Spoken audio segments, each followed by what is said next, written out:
C. James from RIS to share his views.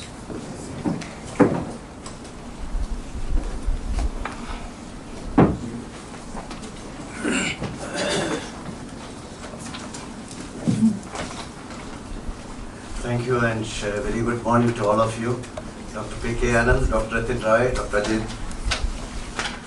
Now, I'm really happy once again to be with the CSOs. Last time I think I met them in Bangkok. Many of you were there in Bangkok, and there also we are expressing the concern about the civil society groups, about their involvement with the whole process of monitoring SDGs, VNR preparation and all those things. In a way it's there because that shows the anxiety of the people to get into a participative democracy, and I hope it will reach the right corners about it. Well, when you are talking about indicators and other things, the first thing comes disease statistics.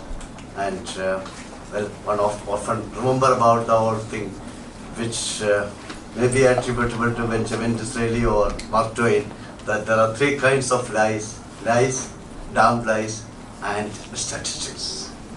The only thing about statistics is that a statistician can always prove it is the fact, it is the truth. Because I do remember long back, many decades ago when I was a junior officer in the government, my secretary called me and said, James, tell me how much is the percentage of the GDP which we are spending on education. So, well, in that rashness of youth, I just brought it back to him. Sir, what figure you want?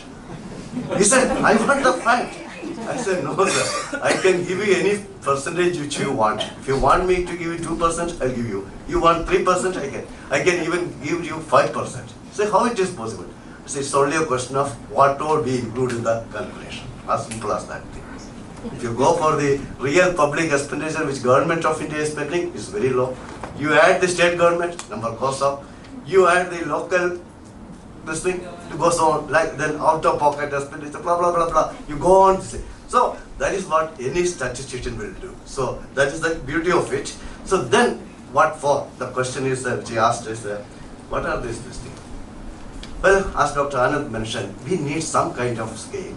A measuring scale, because that is where particularly for the policy makers, they can go on taking lessons from that. That is the main objective, I would say, if you look at it. Otherwise, we all know, well, the development of the human being, that is what is the whole purpose of governance of everywhere. But then why did we put 17 sustainable development goals? Aren't they all leading to one? They are leading. But then when you divide it to put into different classes, it becomes easy to follow it up and achieve it. That's what indicators are also doing. But at the same time, there's an important thing. The relevance of the indicators. In fact, this is what had come through all the discussions at that time, the international level. If you go for global indicators, how relevant are they to the local conditions? In fact, if you look into particularly in the sector of health, if you look into the global level will really shoot up if India achieves what India aimed at to achieve. As simple as that. It's not that whether SDGs forced us or not. Now, look at the number of tuberculosis in the world. It is India which is having it. If India achieves tuberculosis eradication, well, the world level suddenly shoots up. It doesn't matter. So also the question of, now you put a proportion. 1/3 of reduce the infant mortality rate from whatever is today to 1/3. What do you say about a country which is having it 9 out of 1,000? We have a state where it's 8, another state which is 9. Do they reduce by 3? Does it really add to 30? So these are the questions. But at the same time, there's a qualitative aspect to that. Particularly again in health, what I find is we go by because of that statistic. We never look into this thing between mortality and morbidity. Is you are living, are you living happy? Or are you in an ICU?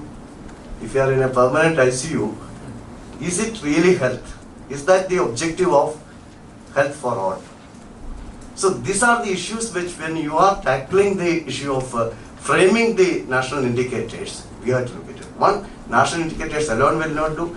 You will have to go down to the provincial level, state level, further down, because it may vary from a village to a village, where the particular problem, there may not be any problem. Say for example, again, since I spend my time, I know Northeast education is a priority for the household.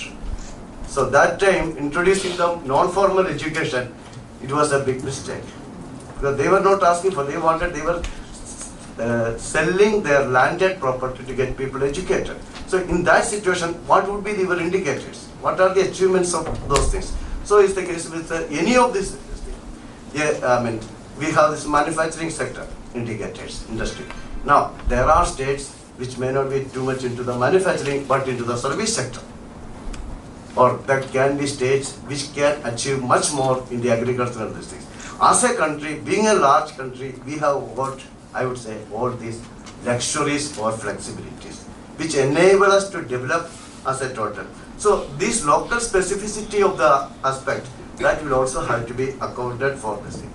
The third thing is, they are not to be something which is cut in the stone. They have to be go on changing. Every year you may have to go on adapting. I wouldn't say changing it, but adapting your indicators to whatever level you have achieved.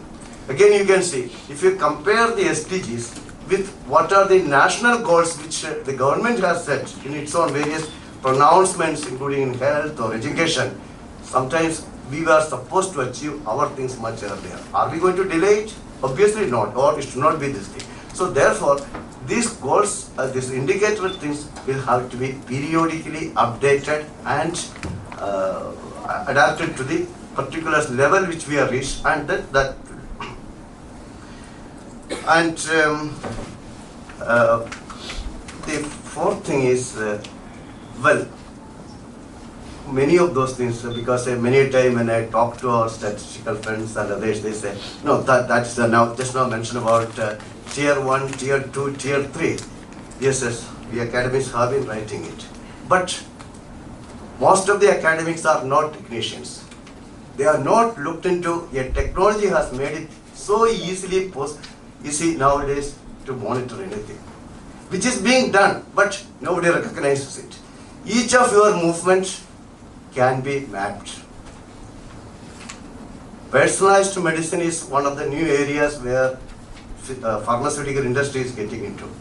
That is becoming possible because everything can be this thing. A simple dynamic software interface is all that is required in the digital world to monitor everything. So are we going to this thing? Are we taking the lead in the world in this matter? We are always looking towards some countries, called the developed countries, what they are doing.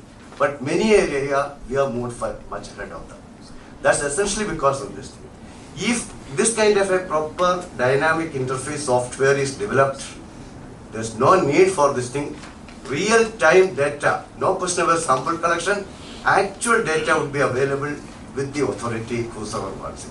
Where it is to be ensured is, there is something called privacy. That you have to guarantee. Because many things, you need the data. You don't need whether person X is having this thing or not. That will be for the other part of the monitoring. But this kind of these things, this I believe we are not yet given due attention to this thing. Total digitalization is becoming because everybody is almost given one smartphone, these things. And with this thing, things can be moved. Because I myself come to know when I talk to a person, the way the voice comes, whether the person is suffering from certain kinds of illnesses or not. That is so obviously this thing. Or otherwise my mobile tells me this thing. So it is becoming so this thing. So don't be this thing. These are all technologies there. Even at this moment, many in the world would know where you are all sitting. So it is not a big thing. So it is a question of having a will and a determination at the top. Yes, we are going to do it. In this country, we moved over into 24/7 e-filing for patents in 2007. No country has yet done it. 24/7 in India, anybody can file from anywhere in the world a patent application. That time many thought, how? But we just did it and we didn't find any problem at all. So, obviously, this is where I say we need to come out of that mindset that oh, we are a developing country. The developed countries are taking, they may be taking more time. We don't have to bother about it. Things there are where we can achieve, let's do it. So these are my few comments. Thank you. Thank you.